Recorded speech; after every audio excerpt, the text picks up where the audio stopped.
everyone, and thank you for joining us today for our panel. With me today, I have Kristy Graham from the Australian Sustainable Finance Institute, Michael Kelly from OMERS, the Ontario Municipal Employees Retirement System, and Eric Lim from the United Overseas Bank. My name is Tamara Singh, and I'm an advisor to the Official Monetary and Financial Institutions Forum. Now, today we're going to be delving into a host of issues, focused really on how we can collaborate to strengthen the outcomes we're looking to find. I'm going to invite each of our speakers today to share with us their opinions and how they have built collaboration themselves and what has worked for them. I also invite our audience to collaborate with us, pose your questions to us, challenge us early on in this morning.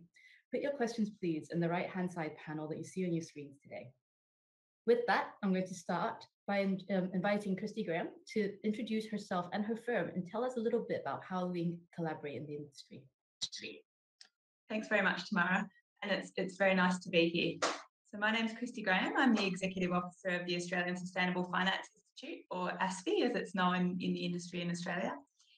ASFI has really been established as a collaboration in and of itself of large investors, banks, insurers and financial services companies who are really committed to supporting the growth of sustainable finance in Australia. So all of those coming together within ASFI really recognise that the financial system has an important role to play in creating a sustainable, resilient and inclusive Australia. In many other countries, the growth of sustainable finance has been driven by governments. They've set policy or regulation that's really encouraged investors and other financiers to integrate sustainability considerations and has driven growth of the market. But this hasn't necessarily been the case in Australia. So the financial services industry in Australia has really recognised these global shifts, what's happening internationally, and taken a leadership role in responding to those shifts so that Australia and the financial services sector in Australia can remain competitive. So the collaboration process started as a process involving 130 individuals from 80 organisations to really identify what the key challenges were to growing the scale and impact of sustainable finance here in Australia. There were recommendations that came out of that process for how organisations, the industry, regulation, as well as the economy or the whole system needed to change and shift. So that was called the Australian Sustainable Finance Roadmap that was released in November 2020. And those recommendations really cut across climate, environment, as well as broader. So huge collaborative process to bring those different stakeholders and collaborators together to develop that roadmap and the recommendation. One of the recommendations was to establish ASFI as a permanent institution to take forward the implementation of those. So ASFI was established in the middle of last year. We have a board comprised of financial sector members of ASFI, an advisory committee that brings in regulators, governments, industry organisations and academia. And we launched with 21 founding members from across asset managers, asset owners, banking, insurance and the broader financial services sector. And that membership is growing as well. So we're relatively young as a permanent organisation, but over the last 3 months have very much focused on our strategy development process, narrowing our focus and priorities. The roadmap contained 37 recommendations, but there's lots of work being done right across the system by other organisations or other collaborations towards some of those recommendations. So we've really been focusing on where can ASFI make the most difference through the collaboration that we bring, which is right across the financial services sector, and how can we as an organisation make the most difference. So happy to talk a bit later about those priorities.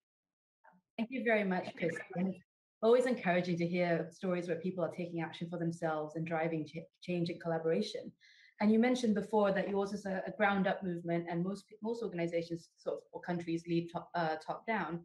And so with that, I'd like to ask Michael Kelly from OMERS, being a pensions fund, how have your efforts at collaboration come to be? What do you find the most effective from an asset owner perspective?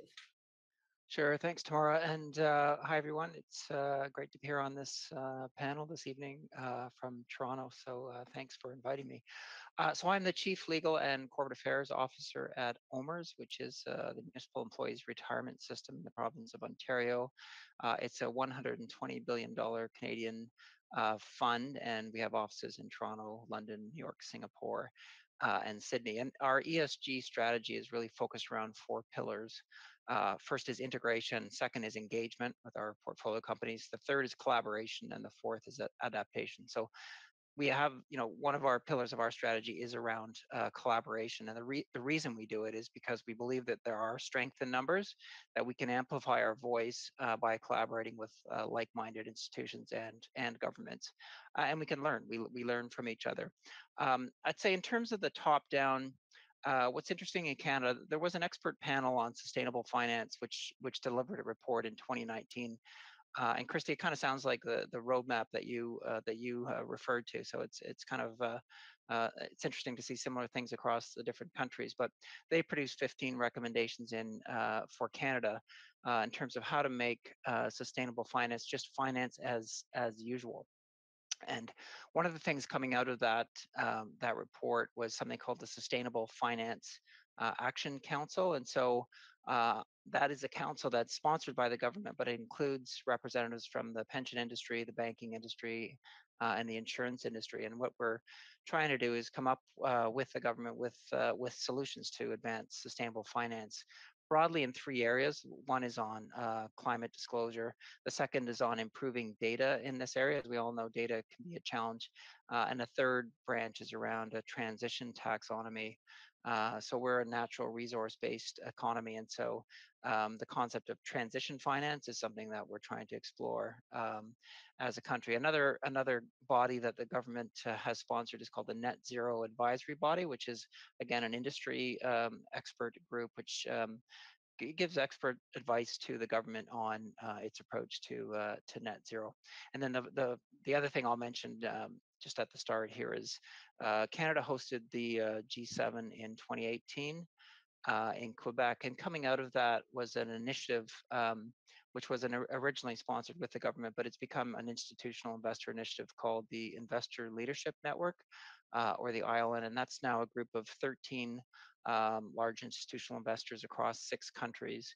And we're focused on 3 themes.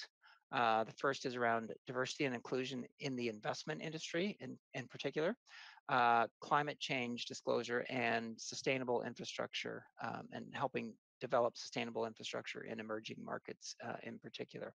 So perhaps I'll leave it there, Tamara, in terms of an opening statement about how we think about it, both top down and also peer to peer with our fellow institutional investors. Thank you, Michael. And I think that's really interesting. You've given me lots of space now to invite Eric Lim to come and share his views, because obviously at UOB, you have the asset manager. You're closely aligned with the governments around Asia, but you also are a consumer bank.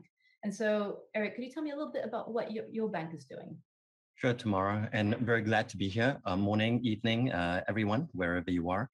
So real quick, again, Eric Lim. I'm the Chief Sustainability Officer for the United Overseas Bank, or UOB. We're a Singapore domiciled bank with a strong focus across ASEAN. And again, we're a full commercial bank, like Tamara mentioned. So we've got a wholesale business, a retail business, a consumer business, and an asset management arm. And I think it's that breadth of, number one, business models, and number two, the geographical spread we have that actually makes sustainability and the work that needs to be done in this part of the world particularly exciting. So, when we think about sustainability and what success looks like for us, as well as the community in which we serve, the North Star for us is forging a sustainable future with our clients. Because at the end of the day, as a financial services firm, we win if our clients win. And our clients win if they can successfully make that transition from a fossil fuel-based economy to a sustainable future where, we're looking at net zero by 2050. And the way we then think about it is, as a financial services provider, what is the greatest value we can bring to our client base? And that's where the themes of, number one, consistency in outcomes, and number two, strength in numbers, and this concept of collaboration become really key. When we think about consistency and outcomes, it's about having high quality, globally recognized sustainable finance frameworks, right, that allow us to be able to activate capital flows all the way from the US, Europe, into Singapore, and onwards to developing ASEAN. And when we think about strength in numbers, what we try to do is then activate this business community we have, because at the end of the day, we serve all the way from large corps, medium-sized corporations, small to micro SMEs, right? And if you think about sustainability being delivered as a complete value chain up and down the scale, right, of size of companies, bringing together that ecosystem of all the players to be able to adopt renewable technology, sustainable technology, combined with the financing of the bank, is kind of how we solve for sustainability in our business model. I'll kind of leave it there for a little bit because that's a whole day conversation, but I'll let you kind of lead us where you think will be most interesting. Back to you, Tamara. Well, that's a dangerous suggestion. I can spend decades talking about this, but you do raise interesting points, I think. So one of the things that we do speak about often is, are we getting the outcomes we want? How aligned are we across the ecosystem, as you mentioned, and the value chain? And there's recently been some research which we discussed in our pre-panel call that by Asia Research and Engagement, where they looked at all the banks in Asia, looked at the national level net zero commitments, and looked at how to see how well matched and how aligned the commitments at different levels were. And obviously, we're all on a journey right now, and so it's not perfect alignment. We're showing progress, but there's still a way to go. And so my question for the panel is actually, in the collaborations you see, what are the consistent outcomes that people are moving towards that have actually received, fair attention, fair impact, and are actually genuinely showing progress? And what are the things the tools that we've used that have enabled that to happen? And so with that particular question, I'm going to turn to Michael first, I think, to think a little bit perhaps around the investor leadership network that you mentioned and what's been done that's actually moved the dial. Yeah, sure. And I mean, in terms of tools, maybe I'll talk again. We have a number of the three different streams, but on the climate change stream, we actually created some toolkits for other investors. Investors that might not have the same kind of resources that a large pension fund might have. Around TCFD implementation. It was the first book we did. The second was on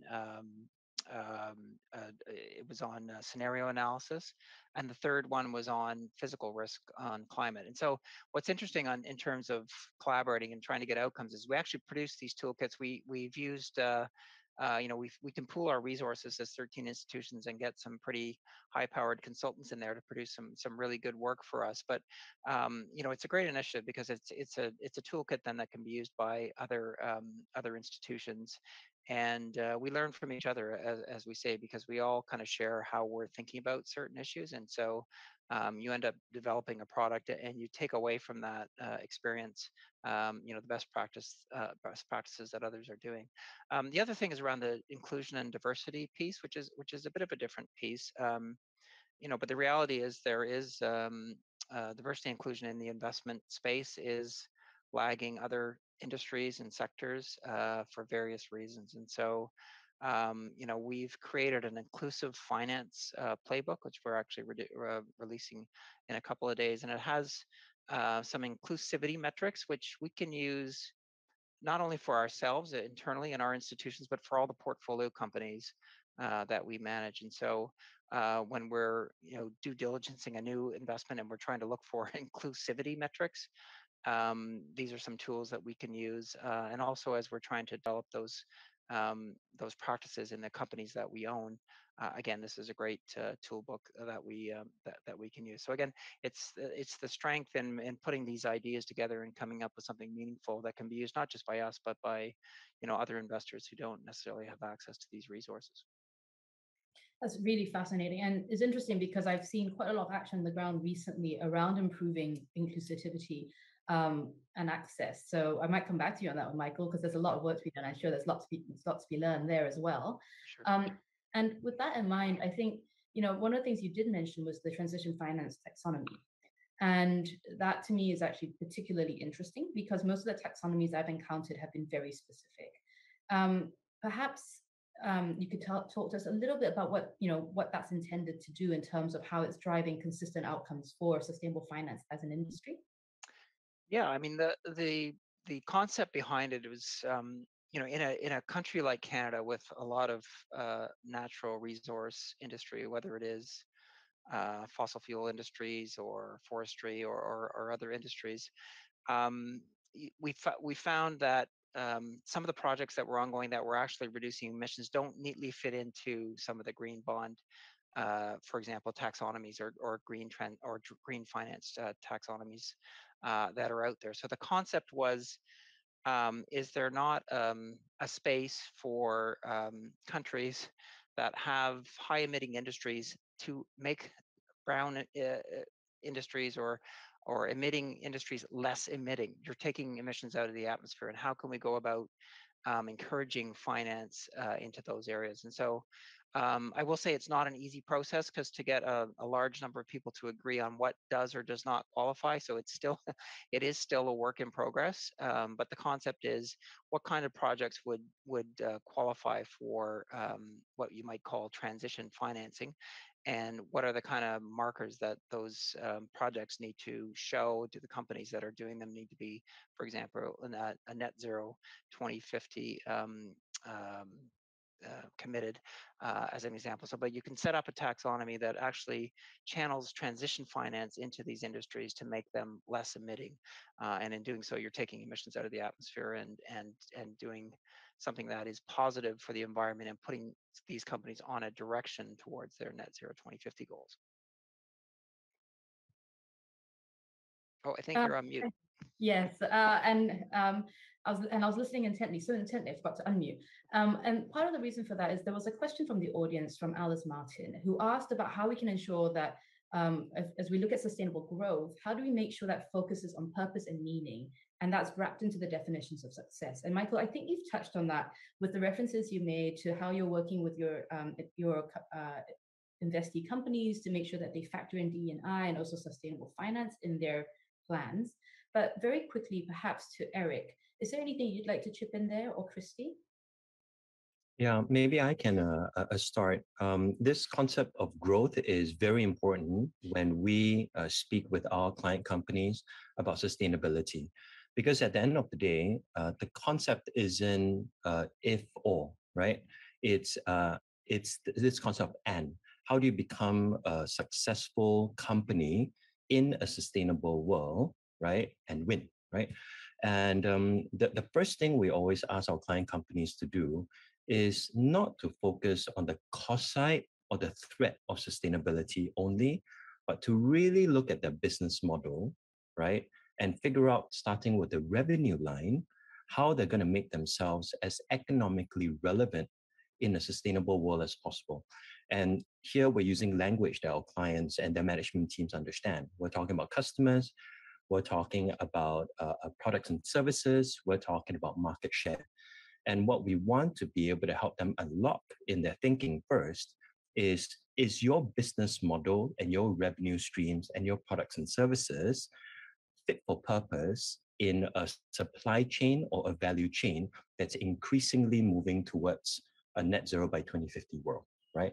And if you can't answer that first question, you could manage everything else and still not win in a sustainable world, right? And so I think this question from Alice is great, right? When we're working with business models with client companies, always start with the value proposition in mind. And then from there, figure how you deliver your value proposition with the minimum environmental or social footprint from a negative standpoint, right? And that's where you start to look at your supply chains. Who you buy from is as important as who you sell to, bringing your vendors along with you on that sustainable journey, looking at your scope 1, 2, 3 operational footprint, mitigate as much as you can, right? And if you can't mitigate, only responsibly use carbon credits and offsets. And then really also bringing the employee base along, because when we think of growth, there is going to be growth also in terms of the capability and capacity of organizations to be able to address these upcoming sustainability challenges and needs as we move quarter by quarter, year by year, decade by decade towards a net zero future. Thank you. And I think that actually plays really well to another question we received. And thank you to our audience. Please do keep it coming. This question came from Chi Heng, and I'm actually going to potentially pose it to Kristy initially, while inviting her to then come back to the conversation around consistency of outcomes and the tools we have. The question was, is it fair to make it the individual's responsibility to create governance or mechanisms or use tools to hold the companies they work for and invest in to account? And that, to my mind, is an interesting question for ASFI, because of the way you essentially are a collection of individuals holding people to account. Would you like to share with us a little bit about the most successful way you saw to sort of bring things forward and really get companies, regulators, industry to listen? Yeah, I think we are a collective of individuals, but most of those individuals sit within big financial institutions.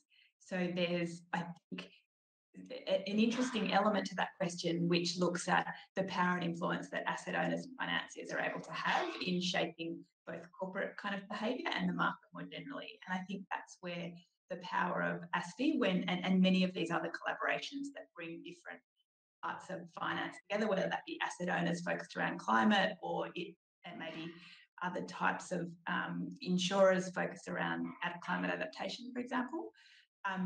It brings those collective voices, they're much stronger when you're able to use the power of the total assets under management, for example, rather than be one individual sitting in a sustainability team from one investor, for example. So I think that's been demonstrated through ASFI. It's not just the individuals that are contributing to the actual work, it's the power and the weight of institutions that sit behind them and support them to then implement the tools, approaches, recommendations that come up as part of that process.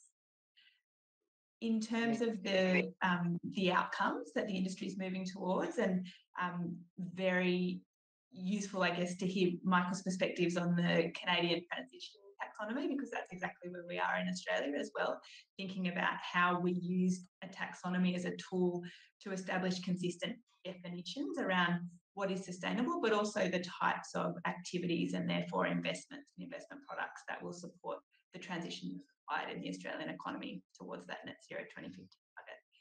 So there's a really clear sense within Australian financial services that an Australian sustainable finance taxonomy and doing some of the thinking that Canada and other places are in the process of doing would really be a game changer into harmonising and ensuring in the way that people are using different tools and frameworks and definitions to classify sustainable finance and sustainable activities in the economy.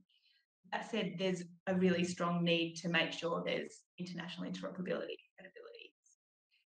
Capital markets are global, obviously, and ultimately we need to have consistency in these frameworks that are adapted for national circumstances, for example, around the social impact of transitions that will happen in different places and different industries within economies, but that have that high-level international interoperability and credibility to catalyse those global flows that we've talked about.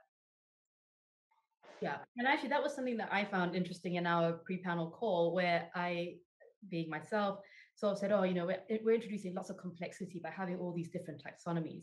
And Eric, you made a really strong point around the interoperability factor that Kristy just referenced, right? Would you like to share a bit more about the role of taxonomies in helping you to shift ecosystems? Yeah, so I think taxonomies, number one, there's so many taxonomies that are either out there or in development, right? And when you look at some of these taxonomies, you begin to realize exactly to Kristy's point, they're not fully interoperable. And that's dangerous, right? Because you end up financing an asset in one part of the world that you can't then access a full capital flow into another part of the world. Let me make that point more succinctly, right?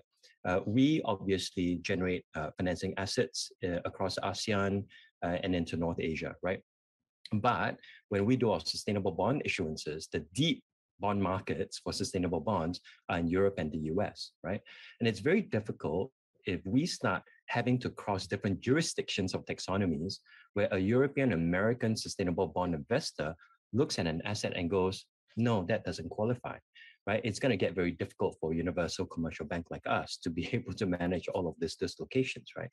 And so it is very important that when we build up the sustainable finance frameworks, we get the right globally recognized SPOs or second party opinion providers to be able to look at these frameworks and say, yes, this will work across, you know, the various capital markets. And this actually leads to a very interesting point that Michael made just now. The most difficult place that we're finding interoperability is around transition finance, right? Because there seems to be this almost, you know, on and off style of thinking that says, if you are in the black or dark brown economy, nothing you can possibly do is good. Whereas, to Michael's point, there is a much more nuanced and sophisticated conversation that says, if you can significantly reduce your carbon intensity or emissions intensity, surely that must be a better outcome than continuing to be, in the old economy. And that's the one area that I find we haven't solved it yet. Obviously, I think the entire industry is continuing to struggle with this, is the hardest bit to think about. I will say, though, that the more we get central banks like the MAS coming out, providing a strong level of leadership to at least the home jurisdictions, right? And the more that these central banks can start to work within each other to be able to build up common and acceptable green and sustainable finance standards, the more we're going to be able to kind of level set the conversations between emerging economies to already developed economies to continue to push this concept of the just transition, right? We can't be holding the developing economies to exactly the same standard as the developed economies, because that just transition requires a ramp up and a ramp down. Tamara. Thank you. And, I think that area of adaptation, which Michael referenced earlier, the just transition, which is increasingly on the agenda now, particularly as we come through some difficult economic times, is something that we do need to focus on as an industry.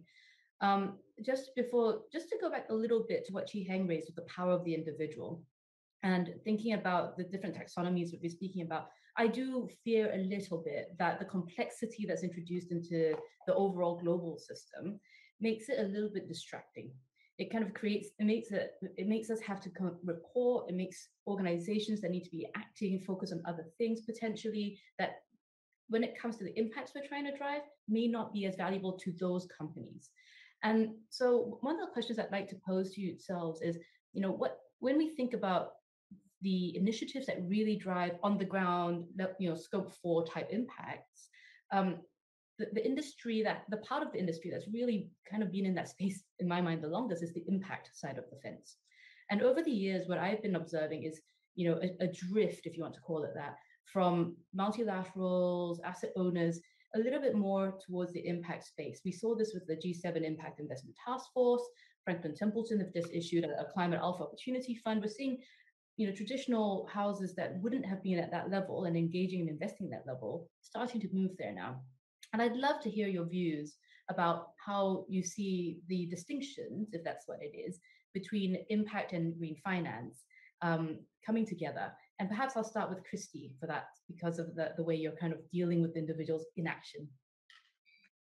Yeah, and I would absolutely echo your point, Tamara, that we're seeing this shift from a traditional risk-based kind of view of ESG issues to thinking more proactively about, well, what are the opportunities and how do you invest or make financial decisions based on the positive or negative of that particular decision as well. So that's a shift that I think is happening not just in Australia but globally, and it's even been reflected in the recently released NFT standards. So looking at the nature-related risk disclosure, so very much starting from a risk perspective, but they look at dependencies, risks, as well as opportunities. I think that's an important signal in the way globally big investors and large financial institutions are starting to think about impact. I think they're also creating much more intentional strategies around the type of impact they're looking to create, whether that be through their portfolios, exactly as you talked to, Michael, through the collaboration and the sort of policy advocacy efforts, for example, or the type of transition that they're looking to support. And investors are much more willing to co-create investment opportunities to achieve this and work with a mixture of public and private capital to enable that to happen. So one example in Australia around renewables, a lot of different large asset owners, asset managers have come together and have recently sort of acquired the biggest renewables developer, in a really sort of concrete, tangible example of how that collaboration comes together in sort of an investment and impact. The only other thing I will say on that is ASFI, while it's very early days in our work, we are very focused on ensuring that we're able to measure that impact of sort of the policy advisory and sort of leadership work that we are doing right across the financial sector. And ultimately, our objective is to get more capital flowing to companies, communities, individuals who are positively contributing to environment and social issues in Australia. That we're really focused on ensuring we build up the systems and to measure and monitor it. Thank you. And going back, I guess, to the powers of the individuals, Eric, this idea of getting the capital flowing in the right direction or to support the right actions, I know that's something that UOB thinks about a great deal, given your sort of your front to the back of the value chain. Anything you'd like to chip in there? Yeah, so I want to kind of combine a couple of the conversations here, one on impact and then one on this whole directing capital flows, right? We are blessed to have a board and management team that is not overly focused on headline big, numbers, but is very true to what we're trying to do with sustainability, working with our clients. And so the marching orders, if you want to call it that, was they gave to me was, Eric, focus on impact. Don't worry about the big headline sustainable finance numbers. And what that allowed us to do was exactly to your point, Tamara. You mentioned scope 4, right? We actually go to the market on a quarterly basis as part of CEO's quarterly announcement. And we talk about, beyond the sustainable finance numbers, sustainable investing numbers, we talk about the scope for impact that we create through our financing activities, right? And so through the financing of renewable energy projects, through the financing of green real estate, for example, we disclosed to the market that we were able to help avoid 220,000 tons of greenhouse gas emissions to date, right? And I think that's that kind of impact that's really important, that as we continue to bring capital market flows, either from ECM or DCM perspective, to be able to tunnel through to what that final environmental or social impact really is. Because sometimes we can get hung up on just the big financing numbers, but what does it really result in is the big question. So the way we go about this, in order to stay true to our mission, is we create these ecosystem plays focused on what we think is the most urgent need, of course, decarbonization, right? And so we have 3 ecosystem plays called Use Solar, that's focused on the adoption of solar renewable energy. You Drive, which is focused on the electrification of the transportation grid. And You Energy, which is focused on building owners, asset owners, around energy efficiency, right? And what we do with these ecosystem plays is we bring the village together, right? From importers of technology to installers of technologies to end corporate customers or end consumers.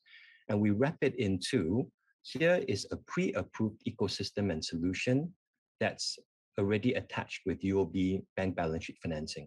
So as an end corporate or individual customer, all you need to decide is yes or no, and not have to go around and source for your own vendors and your own implementation partners, et cetera, et cetera. So in terms of impact and capital flows, that's how we kind of think of creating value and adding value to our client base, our economies, and our communities. That's fantastic. When I think about the sounds I hear when I talk to people, the chatter, so many people are well-intended, but it's just too difficult to navigate, going back to that complexity. So it's nice that there's a packaged solution available.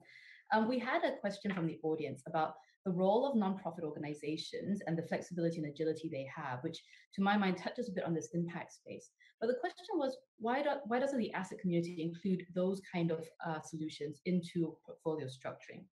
Now, one of the things I'd spoken to Michael about was, the tension between the ability for large asset owners to invest in the impact space. And perhaps, Michael, you could talk to that a little bit as we round off this session. Yeah, sure. And yeah, it's an interesting question. We're at OMERS certainly familiar with tobacco-free portfolios, and Dr. Bronwyn King, I believe it is, and have had many discussions. And we've actually excluded tobacco as one of our. We don't have that many exclusions because, first and foremost, we're a fiduciary investor with a mandate to, create a return to pay pensions for 500,000 people in the province of Ontario. So that is our our mandate. And the way we think about ESG, it's not a trade-off to returns, but it's a more holistic way of looking at value and risk and opportunity in the companies that we invest in. And so we wouldn't invest in a nonprofit because we need to invest in return-seeking companies and assets. But the interesting, so is there a convergence between some of these organizations and organizations like our pension funds? And so you're starting to hear more about the concept of blended finance, for example. It's something we've been thinking about at the Investor Leadership Network as well, and we've actually been working with the Rockefeller Foundation. So there's an example of working with a different type of capital provider. So the concept is there a space in the investing world where you can blend different types of capital providers into an investment and get a project done that might not otherwise get done? And so you might have a government, you might have a multilateral development bank, you might have a pension fund like OMERS, you might have a charitable foundation. They all have different things that they need to get out of a project. And for a pension fund like OMERS, they need to get a certain return at a certain, at a fiduciary obligations. But the other players in that space may not need that same, that wouldn't come to the project with that same requirement. So is there a way to get projects done where you blend some of these people together? They're all, they can provide capital, or the government's providing the structure around it, the guidance, the regulations around it. And so I think this could be a real interesting area, especially in emerging markets. If you look at some of the, is there a way to de-risk some of these things from the institutional investors? Look at these projects, for example, doing something around foreign exchange or some sort of insurance products for any kind of regulatory change in an environment that they're not used to working in. So I think you'll hear more about blended finance. Is there ways to bring different players with different requirements? They can sit at different levels of a capital structure, or you can be very creative in how you produce that. And you can actually get some projects done that might not otherwise have tapped into the private money that is out there, because they might just say, well, they wouldn't be interested in that kind of project. So I think, with a little bit of creativity, I think we can kind of blend the different players in the ecosystem together in some interesting projects. So we're exploring kind of a thought paper on that topic. It is actually fascinating that the industry is striving to innovate in this space within the boundaries of our mandates and our fiduciary duties. That is actually a topic that's going to be discussed later today in this symposium, in the Technology and Innovation panel or fireside chat. With that, we are 2 minutes from time. Last chance for the audience to pose a question. But as we sort of use these 2 minutes to its best, I'd like to thank each and every one of you for your contributions today. I have found this conversation to be quite informative and interesting, and I like to think of myself as being a little bit gated, so very impressive to all three of you. I'd also like to thank the Responsible Asset Owner Symposium for having all of us, and to Adrienne Lawler and her team for pulling this all together. It can't have been easy. With that, no questions are coming in. I'd like to offer a chance for anyone to make some closing remarks. Michael, since you're off mute. Yeah, I didn't get a chance to talk about the individual responsibility. I find that an interesting question, if I understand the question. And what's interesting about our pension fund and I guess all pension funds, but certainly the Canadian ones, is it is a collection of individuals that are beneficiaries in those pension funds, and those beneficiaries are very active. And so they're saying, I don't want my pension, investing in this space or that space. So when we go to our annual meetings, the biggest questions we get lately, maybe the pandemic usurped it in 1 or 2 years, is around climate change and ESG. So it's a way that individuals are actually activating their voice as being part of this collective called a pension fund. And so I think that's been an interesting dynamic over the years, that you see a lot of active voices from the beneficiaries of these funds. So it's a bit of the individual working as part of a collective.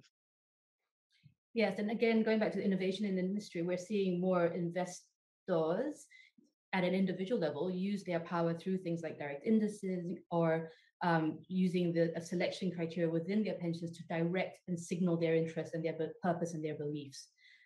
Eric, would you have anything you'd like to say to close? Yeah, I guess just in closing, one of the topics we didn't touch on was on greenwashing. And I think it is important as we march forward to try to do all the right things, that we're very careful around not overpitching the impact we're creating, the philosophies we have, such that we start to hurt the collective journey by losing a bit of credibility. So I would just throw out there that it is a big, noisy, messy space where there is a big temptation to make big commitments and say big things, but keeping it authentic, I think, is the real way to really create lasting impact. Yes, and you're definitely blessed with your leadership. We've been talking a lot about the role of the board and leadership in communicating the need for real action rather than a box tick. And I think that's definitely something the industry has to fully embrace and push forward. Kristy, would you have anything for change? Yeah, I think what's come through really strongly in this discussion is there's a lot of opportunity to make progress through collaboration, and that takes many different forms, but really the complexity and scale of sustainability challenges and ESG issues really requires that collaboration. I think the focus on the impact that's come through from all the speakers is really critical. But the last thing I would add is that collaborating well and making that work both for the organisation as well as the collective and achieving the objectives requires particular skills, mindsets and approaches. And so as organisations looking to collaborate, I would say invest in the capabilities and skills to do that very well. Thank you. And thank you again to all three of you. We are a mere 2 minutes over, which is impressive considering the fact we could have talked about this for decades. So thank you all very much. And with that, I'm going to close this session with thanks to the Responsible Asset Owners Symposium. Thank you, everyone. Thank you.